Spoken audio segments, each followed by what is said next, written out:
Une petite vidéo juste pour vous montrer l'importance du réglage du gain et de la focale qui vous aidera beaucoup en matière d'échographie digestive, notamment si l'examen est normal.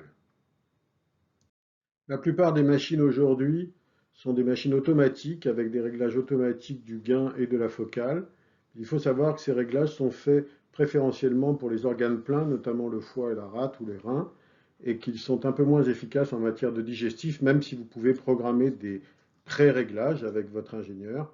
Néanmoins, je vous montre à quel point il est important au cours de l'examen de modifier ces réglages si votre image n'est pas optimale. Voilà un exemple de réglage automatique que vous donne la machine. Vous voyez, la focale et le petit triangle à droite est à peu près au milieu, mais les contrastes sont élevés. Ce sont des contrastes pour des organes pleins comme le foie. Vous allez voir, après avoir zoomé, vous voyez ce sigmoïde qui est ici, avec la musculeuse toute fine, noire, difficile à voir autour. Lorsque l'on baisse les gains, on la voit mieux, puis l'image disparaît. Il y a donc un réglage optimal à faire. Vous voyez que si je remonte doucement le gain, j'obtiens une meilleure définition jusqu'à ce qui me paraît, moi, le réglage idéal que je vais vous montrer par ici. Voilà, où vous voyez, si je remonte de nouveau très fort, l'image de nouveau perd en contraste. Vous voyez qu'il faut savoir régler ça de façon assez fine. On redescend le gain tout doucement et vous allez voir qu'à un moment, on visualise parfaitement les deux parois qui sont normales. C'est une échographie digestive normale, donc difficile.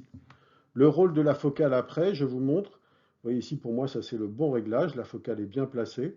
On va la bouger. Vous allez voir que sans bouger le réglage du gain, le fait de régler, de modifier la focale, va modifier la qualité de la définition de votre image. Vous voyez qu'ici, on perd nettement en qualité au milieu de l'image et qu'il va falloir redescendre la focale pour avoir le bon réglage.